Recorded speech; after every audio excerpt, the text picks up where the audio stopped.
right, welcome back for the third installment of Pursuing Polaris. I'm joined here by host Tom Ramshaw, and I'm the guest today, flight controller for the NorthStar SailGP Team, Billy Gooderham.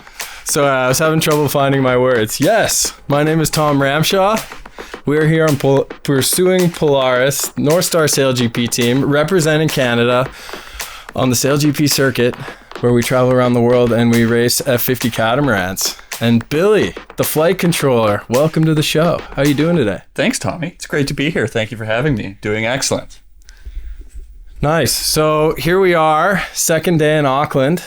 We've had one day of sailing. It was pretty fresh out there. We're riding on the new T-foils, which you have been a part of the testing group, as I have myself a bit as well. And how was the day? How'd you feel about it? Yeah, I mean, so we were pretty uprange on the package. I think we had sort of 25 to 30 knots, so it was pretty full on. But obviously, having done a lot of the testing, it wasn't as new for me as some of the other guys. So maybe a little bit more comfortable than some of the other guys, but it was definitely had some pucker moments, that's for sure. Yeah, did you feel comfortable? What was our top speed? Did you feel comfortable? It might have been right coming out of the harbor. First time sailing that fast in a long time. How was that? How was your comfort zone there? I know CJ loved it. Yeah, I mean, CJ always loves it. He's reckless. But I think coming out of the harbor, we saw 96s, maybe a 97 or something like that. So straight into it. I mean, I guess it was a bit of a baptism, but nothing out of the ordinary. It's still slower than our 101.98 speed record. So, that's child's play. Fair enough. So these new T-foils, we're pretty much done the testing phase, and now everyone's just learning to use them. You were part of the testing, and how do you feel about it? How do you feel about it moving forward? And are you excited to fly them for the season and get them into racing? Or yeah, I mean, I think they're a step forward development-wise and from ease of use-wise from our old package. It's a new beast, though. It's a new animal. The muscle memory from the old stuff is gone, and you got to learn the new muscle memory. So there's a bit of a learning curve, which will be a learning curve for everybody. But I think it's a step in the right direction. Speeds will be higher. Boats will be in the air for more of the time around the race course, and I think it'll make for great racing as a product for our fans, and then also a new challenge for us as athletes, which is sort of what we always strive for. So I think it's a good step in the right direction for everybody involved. Nice. Yeah. They feel fast, but I would say maybe a little more steady. I don't know if they're easier for you to fly, but harder to get going to their maximum potential. Is that what you say is accurate? Yeah, that's pretty much a perfect description. The broad strokes is easier, but the high level stuff is harder. And then one of the main differences as well is with our old foils, they sort of gave you a little bit of a warning shot that they were going to bite you, whereas these ones you're good, you're then really not so good. So there's no real warning when you get it wrong. So that's a new feature. Yeah, interesting. Yeah, as a grinder jib trimmer, I don't feel the dramatic differences that you're having to deal with back there, but I look forward to working with it. So on the podcast, the purpose of the podcast here is to get to know the people, the sailors, the people behind the scene within the team. And you're a pretty integral part of the team, being the flight controller. But also, I had a thought recently that you are now the only person on the team to have participated in every race since the inception of SailGP Team Canada. Have you thought of that before? That's pretty wild. Not really. I guess I'm the only one still remaining here. I mean, you've been with the team the entire time, but you had to take some time out for some personal reasons. So I think we can grandfather you in here, Tommy. I missed one day. Yeah. But also we have the fact that I miss a couple of races because occasionally we sail up in a 4-up configuration and you are on that configuration, whereas I get to ride the coach boat and watch you guys do the magic. Yeah. I mean, I guess that's a bit of a daunting honor of being the only person to have sailed every race with the team, but you're an OG now. It's turnover as I'm not the new guy anymore. Yes. Yeah, we're now this team's been around a while now. Yeah. So yeah, I was wondering if you knew that little stat, but I thought that was pretty interesting. Yeah. One of the OGs. So let's go back to the beginning. let's just start with you as a little one. How you got into sailing, and were you playing other sports? What's your story with so Billy Gooderham? My family sort of has been sailors the whole time. My grandfather went to the Olympics. My dad worked in the America's Cups back in the 80s. So I think I was probably on a boat before I could walk, and grew up sailing. When I was sort of in my younger teen years, I sort of competitively sailed. I was on the Canadian youth national team, but I also played pretty high level hockey.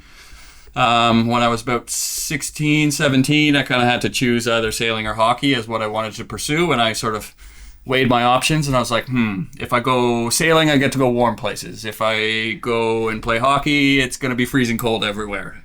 And if any of you know me, you know I don't like being cold. So I was like, you know what? Warm sounds good to me. So I sort of chose sailing as my sport that I wanted to pursue sort of as a career and as a lifelong sport. I had the privilege of being on the national team from 2008 to 2012. I think those dates are correct. And then I moved into professional sailing after my Olympic campaign. So like, if I just stop you there, that's where I find your story pretty interesting for a Canadian, because a lot of young Canadians, they go the Olympic route, being on the national team. So you were sailing 49er. Yeah. And then a lot of sailors stop and they maybe go find a job in another sector. We don't have the biggest sailing industry in Canada, or when we were growing up, we didn't as much. So walk me through that decision process and what becoming a professional sailor looked like in, 2012 you said? Yeah. And for any kids listening or watching, I wouldn't advise this, but I didn't really give myself an opportunity other than to succeed. I dropped out of high school because I decided I wasn't learning about what I wanted to do with my life, which was be a professional sailor. So I didn't really have any other option but to succeed. And so when I first started, I obviously was a younger kid. I was at the bottom of the totem pole, and I just took whatever jobs I could get. But I was very blessed that I had some very good owners that I worked for, and some very loyal owners that I worked for over the years. And I just sort of started at the bottom. I was the young kid. I was the first kid down to the boat in the morning. I was diving the boat. I was doing all the behind the scenes work. I was doing a lot of the shore team work as well as being on the sailing team. And then sort of through hard work and grit and determination, I guess, I sort of moved my way up in the professional world. Slowly from being the young kid who probably had all the jobs nobody had wanted to do to sort of the middle of the pack guy who sort of had a bit of seniority but wasn't one of the big dogs on board, and then more recently in the last sort of 4 or 5 years I've become sort of a staple as sort of one of the guys that's a bit higher up on the totem pole. So a lot of it comes down to loyalty to the people that you work for, and then just a lot of that work ethic of being the first guy in and the last guy to leave. Yeah, nice. Yeah, that's one thing. Through my own personal experiences, I went the Olympic route, and the whole professional sailing I was kind of a bit blind to, and I don't know if that's the case for every Canadian wanting to make sailing a career, but I think you're, correct me if I'm wrong, but one of a few from our generation that kind of went that route early on in their 20s. Yeah, I think I'm maybe one of one, but... 101, yeah. There's a handful of Canadians, but not so many. So hopefully, I mean, one of our ideas with the We Can Inspire is to inspire, all facets of competitive sailing to get people to be able to follow their path. So that's pretty cool. So you're a professional sailor working for owners. What, you're doing Melges 24s, bunch of other boats? Yeah, what kind of boats were you sailing? Did some FAR 40 sailing, some Melges 32 sailing. In sort of the middle stages of my career, I also sailed C-class catamarans. Which is basically a lot of the technology that we have for our F50s was born out of C-class catamarans. Yeah, tell me a little bit more about that, for our listeners, because I remember seeing them in Toronto Harbor, getting ready for Little America's Cup. Yeah. And probably the first time I ever saw a wing sail, this would have been 2013. Well, that would have been the first time there was a C-class in Canada would have been, I think, about 2007. So it's a 20-something foot catamaran? Yeah, so a C-class catamaran is 24 feet long, 12 feet wide. I'm going to get that wrong. Fred and Rob are probably going to give me a hard time for that. And the wing can be up to 44 feet tall. And as anything goes inside that box. And you got two. So the way you guys sailed it, there was two guys on a trapeze on a giant wing, and you were experimenting with maybe not the beginning stages of foiling, but early foil technology compared to where we're at now. So what was that like, sailing on a boat like that? Yeah, I mean, it's a bit of the Wild West compared to what we have now from a control perspective. But all the physics are the same as what runs our F50. So it's the wing sail, it's the twist in the sail, it's the camber in the wing, it's the foils. Obviously, it's the same physics that make our boat fly, made that boat fly.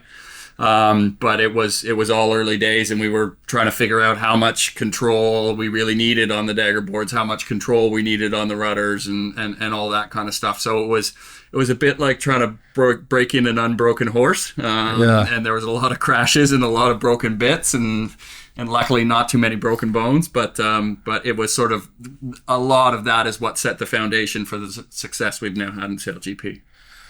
Yeah, that's pretty cool. So, with your experience, tell me about how you got recruited or were able to make it onto the SailGP Team Canada in its inception. Yeah, so I think obviously the C-class stuff being on my resume was definitely a major help. It meant that the boat-specific control features were going to be new to me, but none of the physics or the ideas behind it weren't going to be new to me.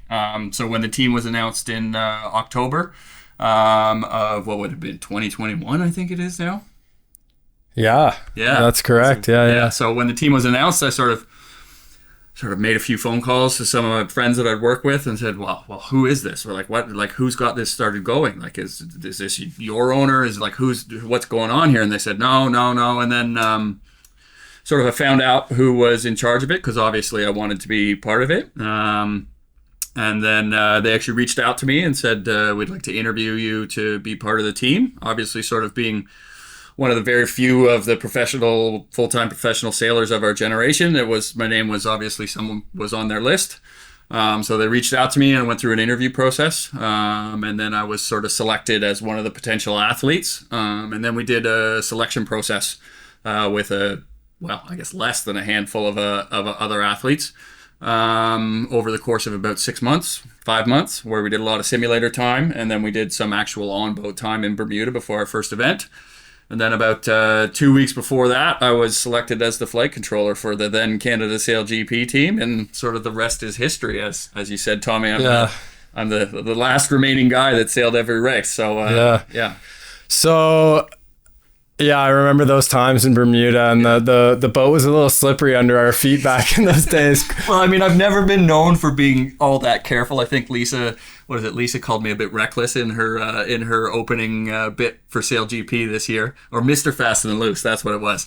So I've never been known as being overly conservative, but I've honed my craft a little bit since then. Yeah, I remember the first time crossing the boat, and the platform moves a bit differently than it does. I mean, these conditions we had yesterday were pretty wild, but when you have a group and a wing trimmer, a flight controller, driver have all been doing it a while. It makes the experience of crossing the boat that you don't have full control over you're a bit more confident in it, in my experience. Those were some pretty fun times in those early days, getting the training wheels off and getting thrown in the deep end. Feels like it was yesterday, but also feels like it was forever ago. Yeah, right? For sure. So I guess I've heard you draw the parallel before, but you said you played hockey, and I know you were a goalie. Yeah. And I think when I played hockey as well, you think of the goalie as, of course, they make some big saves, but it's really about not letting in the goals, so they really only get noticed when something bad happens. Really good or really bad. And it's kind of the same with the flight controller. So it was just funny to draw that parallel. How do you feel about that position? Is flight controller the right position for you? And what are your thoughts? Yeah, I mean, I've said it in a lot of interviews that I've done sort of over the last few years. Like you said, it's the flight controller is a lot like being a goalie. So my time being a goalie was sort of really helpful for the mental side of it. It's like you said, if you do a really good job, probably nobody notices. But the second you make one mistake, everybody jumps on your back. So it's one of those things where you don't really have a lot of room for error. But also when you do make a mistake, you have to have a really short memory because you have to get right back stuck into it, and you got to be performing at a top level. And like you in Dubai, we all did a psych eval, and a lot of the traits out of my psych eval sort of said that this really is the right position for me. It's something that I love. I'm not the type of person who really likes to be in the spotlight. I'm okay with being a little bit behind the scenes.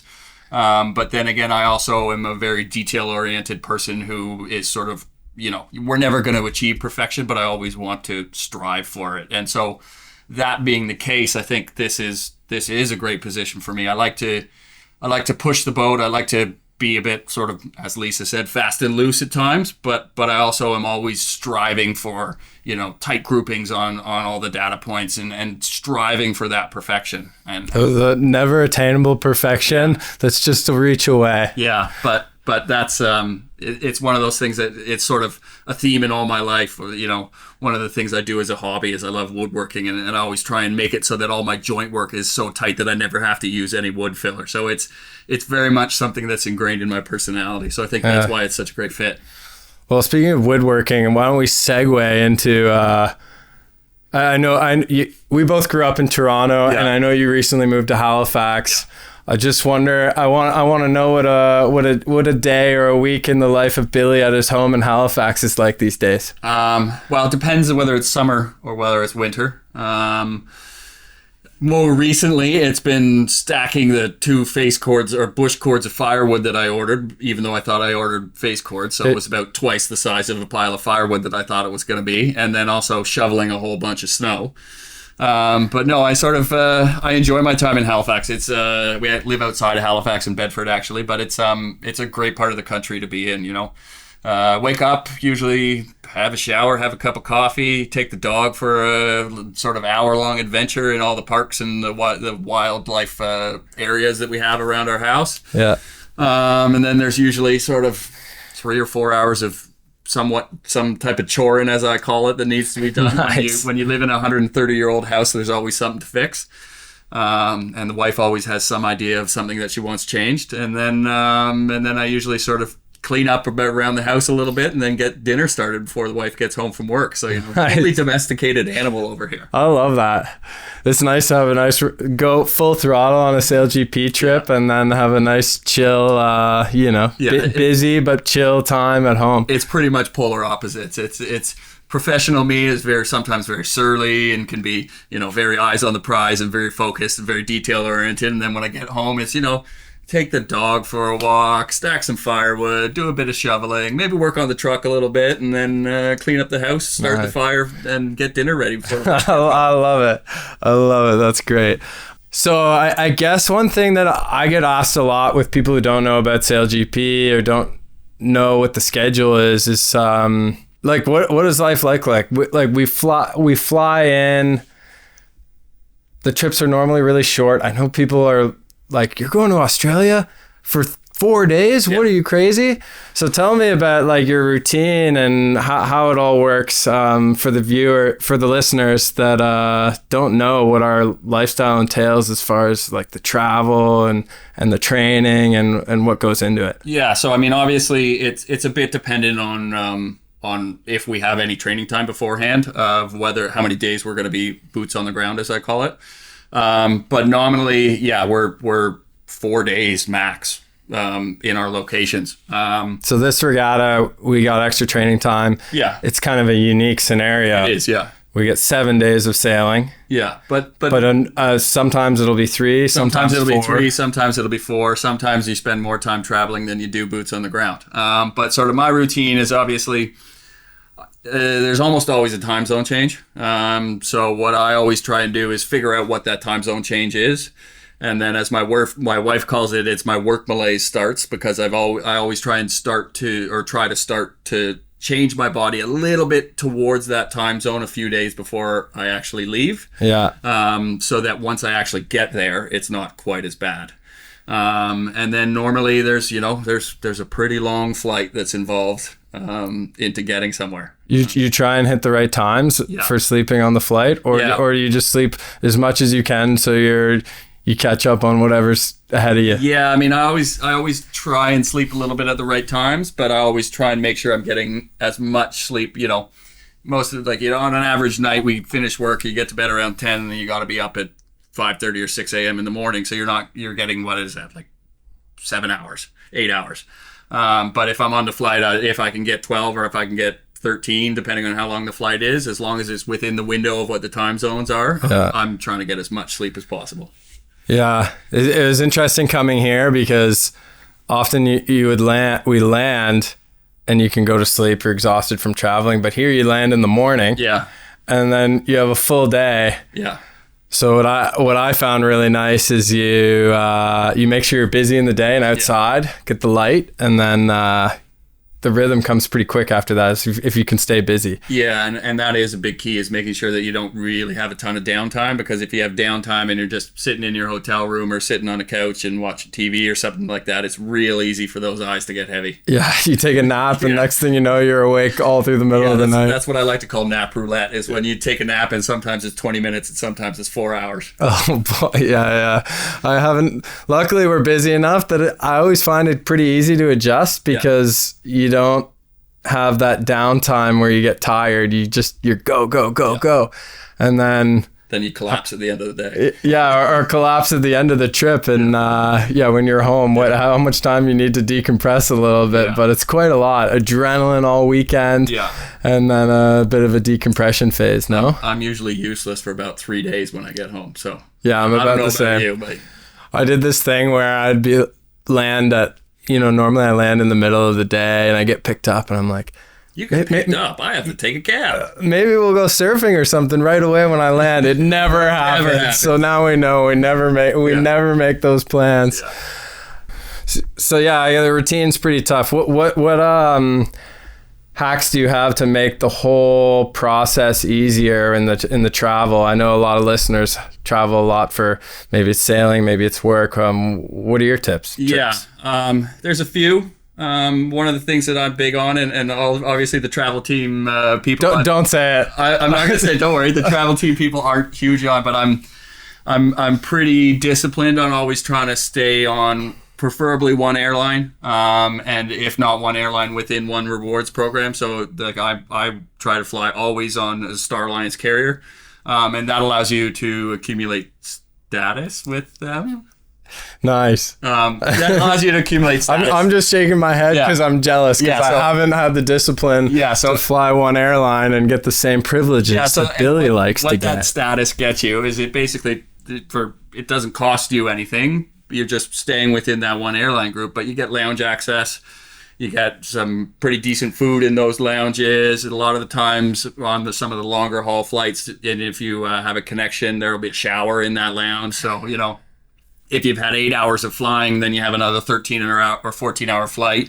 You can sort of split that up and you can have a shower and you feel like a whole new man or woman after that shower halfway through your travel. So that's and then if you can get that bonus upgrade, you get a lie down bed and next thing you know, you're sleeping like a king. Goddamn. And then sometimes there is the bonus of the upgrade points where you get to fly at the pointy end of the plane and have the full big bed, which something that you don't really want to get used to because gosh knows how expensive those things are if you want to pay for them. But when you can get them through the upgrade points, you sure cherish those ones. Yeah, fair enough. Well, my tip's a little simpler and won't cost you anything ever. Well, maybe $30, but I have this really good eye mask. Yeah.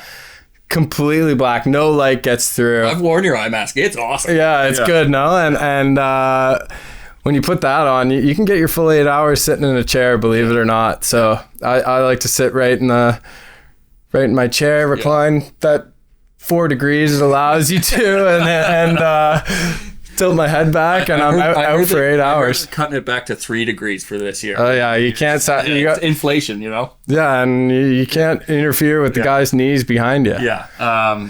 Yeah, that's a big one. And then sort of along the same lines is I always get a couple of the same orange squishy earplugs that I use when I'm chainsawing.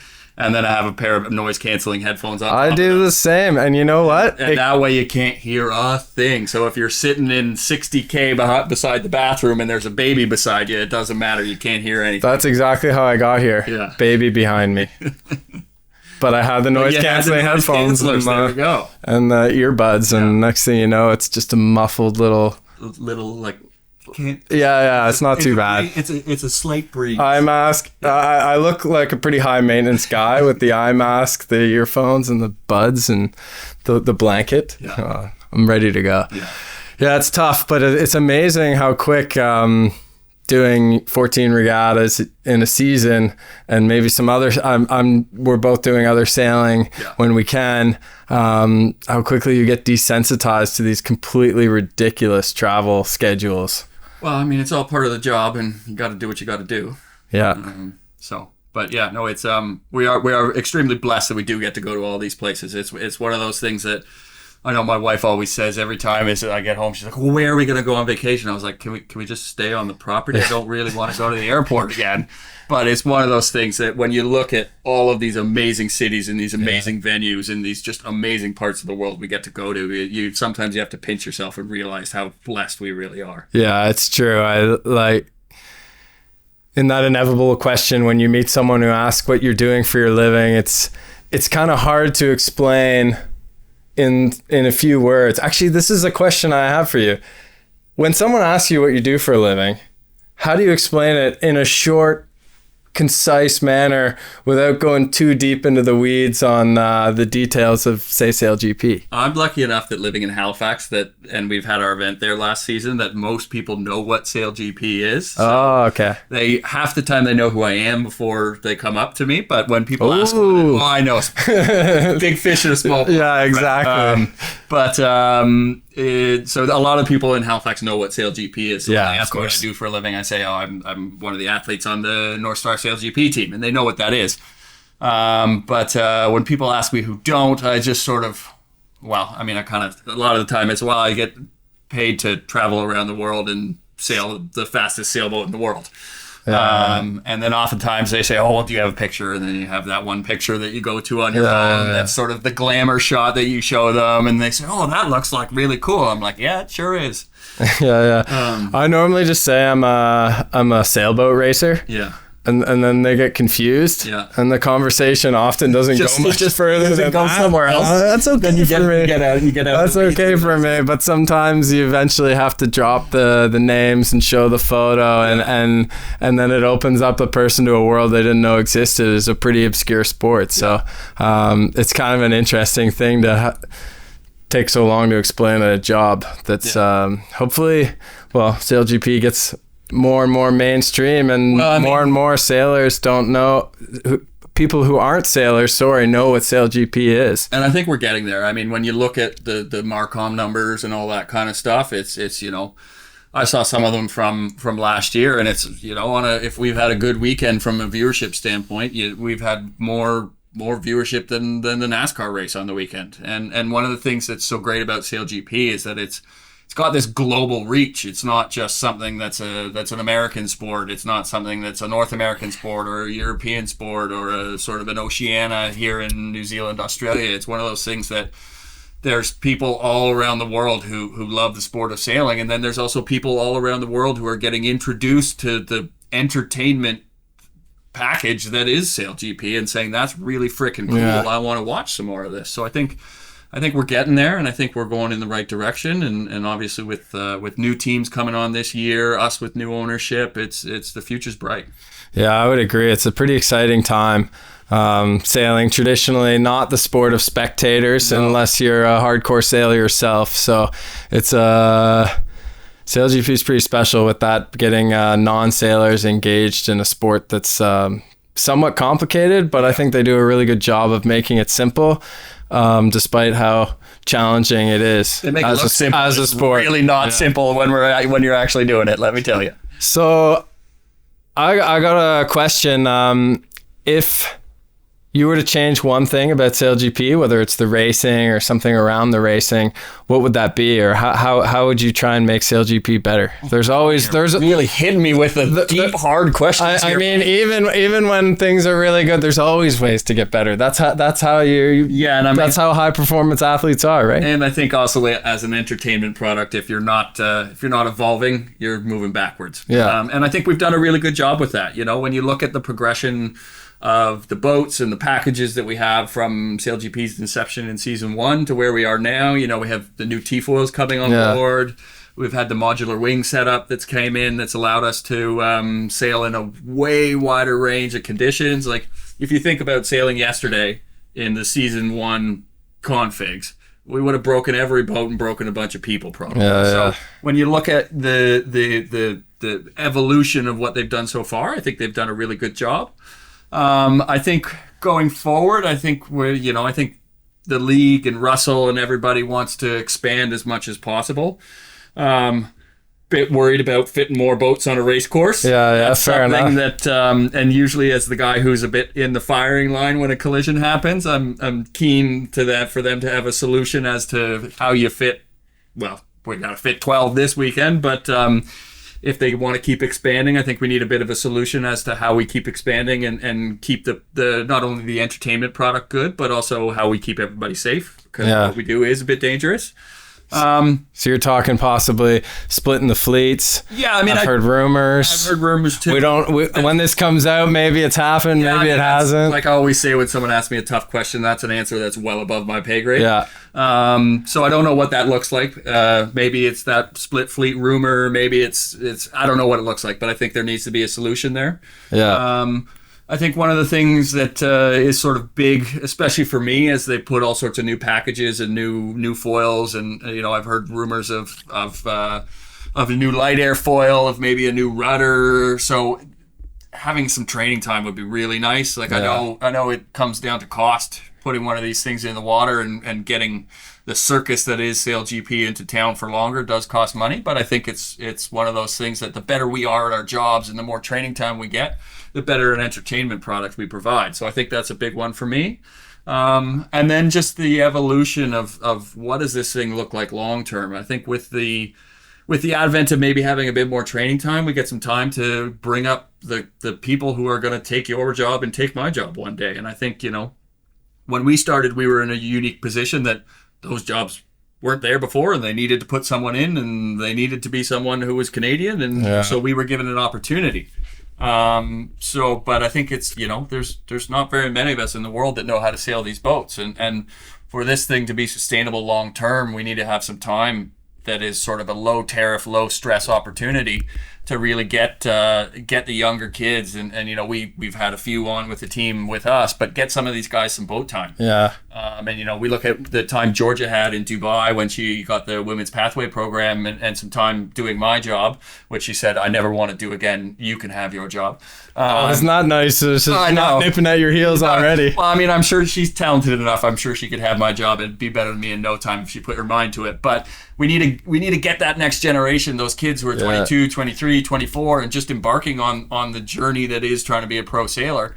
We look at the opportunity they have with this team. When we were coming up, we would have killed to have that as an end goal. Yeah. So I think we need, one of the big things, and I hope SailGP does a little bit of work on it, is giving the team some time to be able to foster that talent. You look at the NHL, they have the farm team, the farm system, all that stuff. So I think if there's a way that we can sort of envision how we fold having a B team or a farm team for the NorthStar SailGP, I think that would be something that would be huge. But at the end of the day, it costs money, so it's got to be something where there's got to be a cost reward ratio. I think there'll be a time when the sport keeps growing, then there's no question that there'll be space to fit those things in. I was thinking for my answer to my own question of how I'd make it better, I'd just expand the TV broadcast from an hour and a half to 2 hours, because I just want to watch more racing. That is a good idea. And race more as a sailor. Yeah. So I mean, that gets us more time on the water.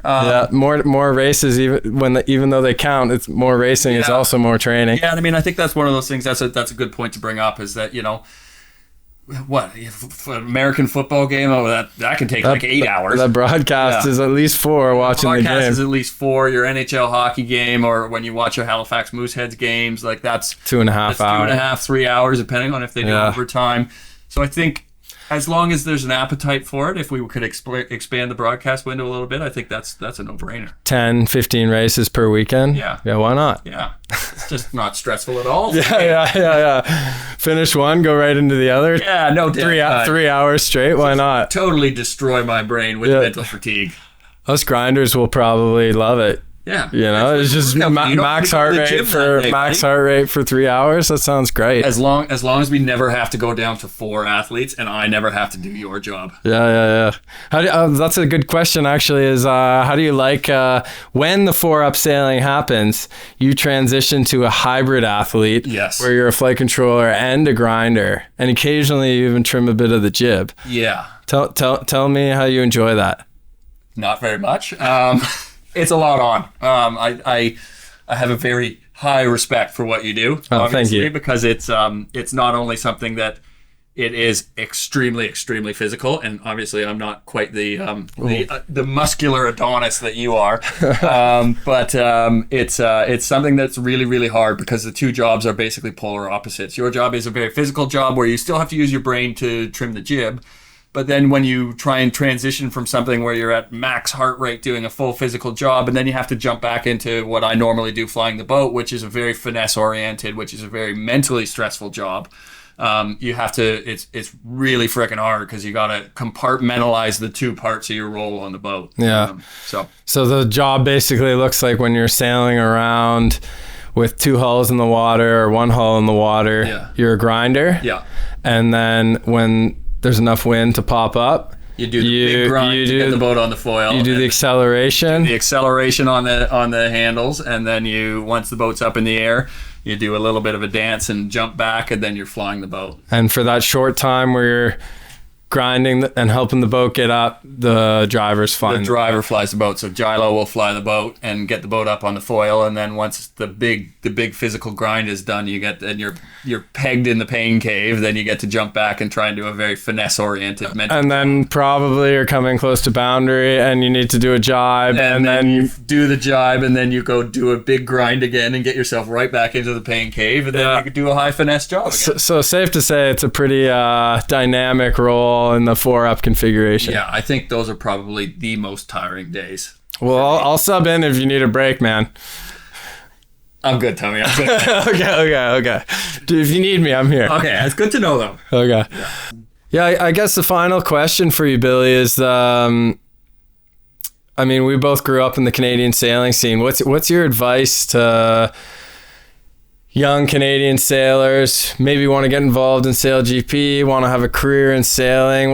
What's a piece of advice you'd have for someone in that position? Yeah, I think for me, obviously sort of how I tried to do it was I was lucky enough that I got a fair share of opportunities, but it's always about work. A lot of it comes down to work ethic for me, and making sure, like I talked about earlier when you were asking about my background, is that, you're the first guy down there, you're the last guy to leave, making sure that, you're doing all the things you can do that will 100% give you a positive outcome, making sure your boat's in good shape, making sure your boat's clean, making sure it's shiny, making sure it's polished. If you're working or sailing for someone else, making sure you're the first guy down, the last guy to leave. If someone needs to dive the bottom of the boat, you put your hand up. If someone needs to go into the bilge or some greasy, oily spot and clean up hydraulic oil, you put your hand up. And I think that just sort of makes you more valuable than just a person who's on the sailing team. And when you have a value add, that makes you a hugely valuable prospect. Not all of us are a Tom Slingsby or a Ben Ainsley or like a Nathan Outridge or a Pete Burling, and a lot of us. I'm not saying we're not fantastic sailors. You and I are fantastic sailors, but of course, but that's saying. But we maybe didn't get quite the God-given talent that some of those guys did. But we've worked to where we are through hard work. And then my other thing is go sailing on everything. I remember growing up as a kid, if you know, if someone needed the guy to sit on the rail on a FAR 40, you went and you put your hand up, or you wanted to go international 14 sailing, you put your hand up. And so I think what happens a lot within the way our system is run right now, and the entities that sort of are governing our Canadian sailing system, is they try and pigeonhole a lot of kids into one thing of sailing. It's, you've got to be sailing opties, or you've got to be sailing lasers, or you've got to be sailing a 29er. And I think that's detrimental. I think you should push kids to try and sail as many different types of boats as possible, because it exposes you to such a broader scope of what our sport offers. And then when you get into situations, if you do want to make a career out of it, or if you just want to have it as a lifelong passion, you're obviously going to sail all sorts of different boats throughout your life or throughout your career. So that the more you do it as a kid, when learning is easy, the easier it becomes later on in life when maybe learning isn't so easy. So yeah, just work your tail off and try and sail as many different kinds of boats as possible. Yeah, I like what you said about just taking every opportunity to sail on these different boats, because I think I personally made that mistake doing Olympic sailing. Is you do get opportunities to sail on, even if it's Wednesday night racing on someone's J105.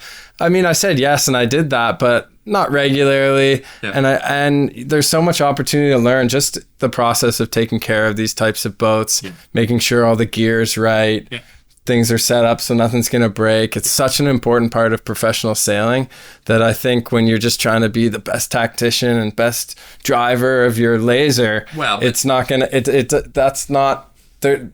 Everyone wants to be that, you know, so there's not a position for that on every pro team. So I think just opening your eyes to the full competitive sailing industry is would be my advice to kids. Well, and it teaches a teamwork too. It's like, you know, when we're out sailing our F50, there's 6 of us on board. It's not like you're one person sailing your fin or your laser or your opti, or even your 2 people sailing your 49er or 29er.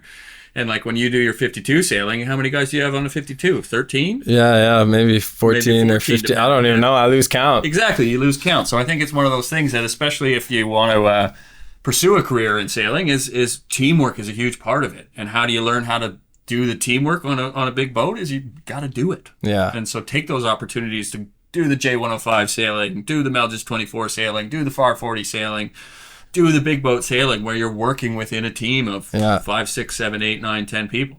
Yeah, I think just having the Canadian SailGP team existing has shown that there's more than just the dinghy sailing, the Olympic pathway, which is a great pathway, but there's more than just that to make a career out of sailing. Yeah. So I think, well, you know, it's pretty exciting times in Canada, no? We are the NorthStar SailGP team. We're trying to be a guiding light, buddy. That's true, man. We'll finish it on that note. There we go. It's Pursuing Polaris. Yeah, buddy. It's all in the name, and here we are to inspire those kids and bring sailing mainstream in Canada. Here we go. Thanks for coming, Billy. Thanks, buddy. Always a pleasure. Always a pleasure.